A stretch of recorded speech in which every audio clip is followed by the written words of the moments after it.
ये जो थ्रेशोल्ड है, ये बहुत ज़्यादा नीचे नहीं कर दिया गया है, क्योंकि इसकी टेस्टिंग होगी। जैसा आप स्वयं कह रहे हैं कि इसकी टेस्टिंग हो सकता है, पाकिस्तान खुद इसकी टेस्टिंग करे कि भाई इन्होंने जो कहा है ये उसके ऊपर कायम है या नहीं है, तो हम इसको टेस्ट करें। टेररिस्ट भेजें, चलिए इधर से नहीं भेजें, आजकल बांग्लादेश का फ्रंट एक्टिव हो रहा है, बांग्लादेश की तरफ से भेजें, बांग्लादेश से नेपाल होते हुए कहीं भेजें, किसी यूपी में, बिहार में कुछ इस तरह का काम करवाएं। तो आपको लगता है कि इस तरह की टेस्टिंग पाकिस्तान पहले करेगा? ऑलरेडी हो रहा है। देखिए, अभी हाल ही में जम्मू में मेरे ख्याल से 3 एनकाउंटर हुए, जिसमें 2 एनकाउंटर के बारे में जो भी मैंने पेपर, वो इनकन्क्लूसिव एनकाउंटर्स रहे। मतलब 3-4 दिन 5 दिन चले, उसके बाद में निवजाना उसके बारे में बंद हुआ। और जो लास्ट खबर भी ये थी कि तब तक उनको मालूम नहीं था, उन्होंने इतना ही कहा कि जैश मोहम्मद और LET ऐसा आया, एज पर सोर्सेज जो कहते हैं ना कि भाई ये बात है। अब ये 2 एनकाउंटर्स हुए, ये टेररिस्ट के साथ हुए, तो न्यू नॉर्मल की टेस्टिंग है, तो फिर ये एनकाउंटर्स क्या थे? ये पाकिस्तानी आर्मी के साथ एनकाउंटर थे, टेररिस्ट के साथ एनकाउंटर थे, या स्पेशल ऑपरेशन फोर्सेस के साथ पाकिस्तान के? मुझे लगता है कि दुनिया के सामने ये बात क्लियर ली जानी चाहिए कि जो ये टेररिस्ट ग्रुप्स हैं, इनको हम पाकिस्तानी आर्मी के स्पेशल ऑपरेशन ग्रुप्स मानते हैं। उस तरीके की टर्मिनोलॉजी क्रिएट करनी है। ये हो गई एक बात। ये बात अभी तक नहीं हुई है। अब रही, आपने थ्रेशोल्ड की बात की है। देखिए, इंडियन स्टेट का जो स्ट्रेटजिक रिस्पॉन्स है अभी तक है, अभी वो भी डिफाइन नहीं हुआ कि जम्मू कश्मीर में थ्रेशोल्ड ऑफ टॉलरेंस क्या है, जिसके बाद जो वॉर लाइक रिस्पॉन्सेज हैं वो क्रिस्टलाइज होंगे। वो कौन सी बाउंड्री है जो हमने डिसाइड की है कि क्रॉस होगी? अब इसके मैं उदाहरण देता हूँ। 2 साल पहले बालतल में हमला हुआ टेररिस्ट पे, सिर्फ हिंदू जान के। मैसेकर था, मास कैजुअलिटी का अटैक था। 1-2 वहाँ पे जो मुस्लिम वहाँ पे एम्प्लॉय थे वो मारे गए, लेकिन ब्रॉडली हिंदुओं पे अटैक था। उसके बाद दूसरा मेजर अटैक जो हुआ, जो मास कैजुअलिटी का अटैक था, वो डांगरी में हुआ, जम्मू में। वहाँ पे आधार कार्ड देख के मारा गया। फिर तीसरा अटैक जम्मू में ही शिवखोड़ी पे हुआ, जो शिवखोड़ी पे जाने वाले पिलग्रिम्स थे उन पे हुआ। उसके बाद पहलगाम मैसेकर हुआ। अब ये साधारणतः समाज के लेवल पे, सोसाइटी के लेवल पे, आम नागरिक के लेवल पे तो ये डिस्कशन होना चाहिए कि पहलगाम ने क्यों क्रिस्टलाइज किया रिस्पॉन्स, और बालतल पे जब अटैक हुआ हमने रिस्पॉन्स को नहीं दिया। वो कौन सी ऐसी सोच थी जिसके कारण, या वो कौन सी ऐसी मर्यादा थी, या कॉन्सेप्ट, स्ट्रेटजिक कॉन्सेप्चुअल फ्रेमवर्क था जिसके आधार पे हमने उसको ट्रिविलाइज किया, या हमने उसको छोड़ दिया? हमने उसको खुद ही डांगरी में हमने क्यों इग्नोर किया? मुझे जो समझ में आता है वो ये है कि हमारे थ्रेशोल्ड्स क्लियर नहीं है, थ्रेशोल्ड्स ऑफ टॉलरेंस क्लियर नहीं है। और उसमें मुझे लगता है कि सबसे बड़ी जो बाधा है कि हम as a matter of strategy, हम वायलेंस के आइडियोलॉजिकल ऑब्जेक्टिव को और आइडियोलॉजिकल टारगेट को आइडेंटिफाई नहीं करना चाहते हैं। ये सबसे बड़ी त्रुटि है, स्ट्रेटजिक लेवल पे भी और पॉलिटिकल लेवल पे भी। तो जब तक न वो हम करेंगे, हमारे, अगर हम क्लियर भी हों कि अब ये लड़ाई तो इस तरह से करनी है, हम अपने थ्रेशोल्ड्स को डिफाइन ही नहीं कर पाएंगे। मुझे लगता है कि पहलगाम में जो रिस्पॉन्स क्रिस्टलाइज हो गया वो इसलिए हो गया कि इसको इग्नोर करना पब्लिक डोमेन में बिल्कुल मुश्किल हो गया।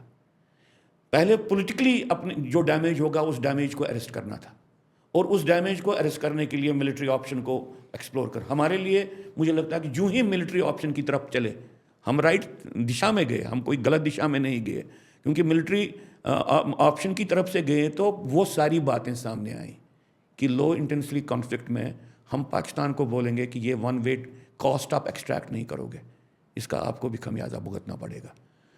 लेकिन अभी भी जो बात डिटरमिन्ड नहीं है, थ्रेशोल्ड ऑफ टॉलरेंस क्या है। मेरा मानना था अभी पहलगाम से पहले, उसके बाद जो ऑपरेशन सिंदूर हुआ, और ऑपरेशन सिंदूर के बाद मुझे जो लगता है कि स्ट्रेटजिक डिस्कोर्स में एक परिवर्तन आ रहा है, उसमें मुझे लगा था कि भारत सरकार ने as a matter of policy, और इसमें सिर्फ मैं पॉलिटिकल नेताओं को नहीं मानता हूँ जिम्मेवार हैं, स्ट्रेटजिक फ्रेटर्निटी, उन्होंने टॉलरेंस के थ्रेशोल्ड्स को टोटली डिसॉल्व किया था। वो थ्रेशोल्ड था ही नहीं, उनको डिफाइन करने की ज़रूरत पड़ेगी। उन्होंने डिलिबरेटली इस बात के लेके कॉन्सेंसस क्रिएट किया था, और अभी भी वो कॉन्सेंसस एग्जिस्ट कर रहा है कि हमको वायलेंस के आइडियोलॉजिकल ऑब्जेक्टिव्स को डिक्लेयर नहीं करना है, प्रोक्लेम नहीं कर रहा है। ये एक स्ट्रेटजिक नेसेसिटी है। मुझे लगता है कि ये सोच है, इससे इंटरनल सबवर्शन होता है रिस्पॉन्सेस का। बहुत से लोग कहते हैं कि अगर ये कहेंगे कि भाई ये इसका पान इस्लामिक ऑब्जेक्टिव था, या ऐसी भाषा कहेंगे कि भाई टेररिस्ट जिस इस्लामिक विचारधारा से प्रेरित है, मान लीजिए वो क्वालिफाई करके कहें, ऐसा भी ना लगे कि ये मुसलमानों को इंडाइट कर रहे हैं, सारे मुसलमानों को। लेकिन एक भाषा का निर्माण करना पड़ेगा जहाँ पे मुस्लिम सोसाइटी को ये मालूम पड़े कि ये जो ये लड़ाई हो रहा है, जो ये कर रहा है, इसकी विचारधारा क्या है, ये आपके ही मज़हब को कैसे इस्तेमाल करता है, आपके ही स्क्रिप्चर्स को कैसे इस्तेमाल करता है, वही किस तरह से इसका प्रेरणा स्वरूप है। जब तक ना ये मैसेज जाए मुस्लिम सोसाइटी को कि भाई जो कुछ भी ये हो रहा है और जिसके बारे में वो बोल रहे हैं हम इसमें इन्वॉल्व नहीं है, इसका अल्टीमेटली नज़र उनके समाज के बिहेवियर पे, इंटरनल बिहेवियर पे फ़र्क पड़ता है, तब तक हम प्रॉपर रिस्पॉन्सेस को इवॉल्व नहीं कर पाएंगे।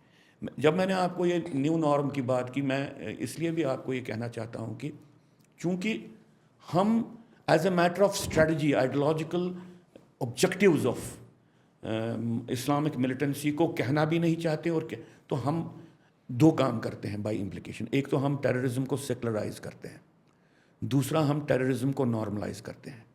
तो क्या नए नॉर्मल में कश्मीर में, जम्मू कश्मीर या कहीं पे भी जम्मू कश्मीर जैसी जो आतंकवादी घटनाएं हो जाएं, क्या उनको सेकुलराइज करने की प्रक्रिया बंद होगी? क्या उनको नॉर्मलाइज करने की प्रक्रिया बंद होगी? क्या नए नॉर्मल का ये इंटीग्रल कंपोनेंट है? अगर ये नए नॉर्मल का इंटीग्रल कंपोनेंट नहीं है, तो फिर हम वो पहले 2-3 जो बिंदु हैं, जो जिसकी तरफ आपने भी इशारा किया, जैसे terror is an act of war, हम इसको इम्प्लीमेंट नहीं कर पाएंगे। क्योंकि अल्टीमेटली ये तो कन्वेंशनल डोमेन में वॉर नहीं है, ये अनकन्वेंशनल वॉर है, एसिमेट्रिक वॉर है। और एसिमेट्रिक वॉर में अगर आप क्लियरिटी के साथ अपने ऑब्जेक्टिव्स को और अपने रिस्पॉन्सेस को बोलते नहीं हैं, तो आप गलती करते हो, आप एक सेल्फ गोल करते हो। इसलिए जम्मू कश्मीर के कॉन्टेक्स्ट में मैं समझता हूँ कि सबसे बड़ी जो त्रुटि है अभी भी, कि हम झिझक रहे हैं और हम समझते हैं कि ये करने से दो किस्म की बातें जो हमने बात की है संघ के अधिकारियों से, भाजपा के अधिकारियों से, स्ट्रेटजिक जिनके साथ हमारा इनफॉर्मल इंटरेक्शन है, मैं नाम नहीं लेना चाहता हूँ, वो कहते हैं कि इससे तो फिर मुसलमानों के साथ लड़ाई लड़ जाएगी। तो मैं उनको पिन पॉइंट करता हूँ, भाई जब आप ये कहते हो तब आप ये मानते हो कि ये सब कुछ इसके लिए मुसलमान जिम्मेवार है। ये तो एक इंडाइटमेंट वाली बात है। अगर आप पिन पॉइंट करते हो कि भाई ये ऑब्जेक्टिव, ये टेररिस्ट ग्रुप इस विचारधारा के साथ ऑपरेट करता है, तो आप एक पॉसिबिलिटी क्रिएट करते हो उस मुसलमान के लिए जो इसके साथ, इस विचार के साथ सहमत नहीं है, और जो पब्लिकली कहे कि भाई मैं इसके साथ नहीं हूँ, मैं इसमें से बाहर हूँ। ये गलत है, ये इस्लाम की मिस इंटरप्रिटेशन है। चूँकि आप खुद ही इस पर चुप करके बैठते हो, आप जो एक अंदर से सोशलॉजिकल ट्रांसफॉर्मेशन होनी चाहिए, उस ट्रांसफॉर्मेशन को नहीं कर पाते हो। और दूसरी बात जो होती है कि आप एक रियलिटी को कंकॉक्ट करते हो, आप रियलिटी के बारे में झूठ बोलते हो as a matter of strategic necessity. वो क्या हुआ? पहलगाम का हमला हुआ, हर एक एस्पेक्ट इस हमले का जो टीवी पे आया, इसमें कोई भी बात छुपी नहीं थी कि यह हमला क्यों हुआ। और उसके बाद जम्मू कश्मीर की असेंबली रेजोल्यूशन अडॉप्ट करती है, ये हमला हिंदू मुस्लिम यूनिटी को डिसरप्ट करने के लिए।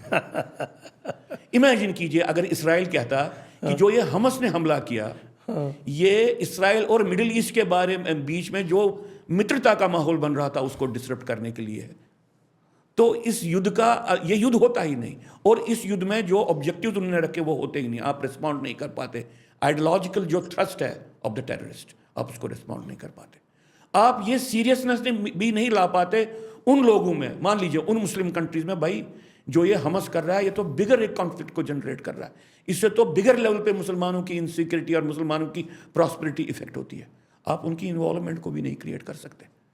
जम्मू कश्मीर में ऐसा ही हुआ है। मैं कहता हूँ पूरे देश में जो अभी तक स्ट्रेटजी है, हम रिलक्टेंट हैं मुस्लिम टेररिज्म के आइडियोलॉजिकल ऑब्जेक्टिव्स को कहने के लिए। हम रिलक्टेंट है ये कहने के लिए कि भाई पाकिस्तान से भी आ रहा है, मुस्लिम समाज के गर्भ में से भी निकल रहा है, और पहली तो प्रायोरिटी हमारी होनी चाहिए कि मुस्लिम समाज के गर्भ से, भारत में रह रहे मुस्लिम समाज के गर्भ से जो आतंकवाद निकल रहा है हम उसको रोकें। उसको हम कैसे रोकेंगे? जब तक हम कहते हैं कि भाई मेजॉरिटी मुसलमान इसके साथ नहीं है, उस मेजॉरिटी मुसलमान को कैसे आप मोबिलाइज करोगे? सोशलॉजिकल लेवल पे, कल्चरल लेवल पे और इंटेलेक्चुअल लेवल पे।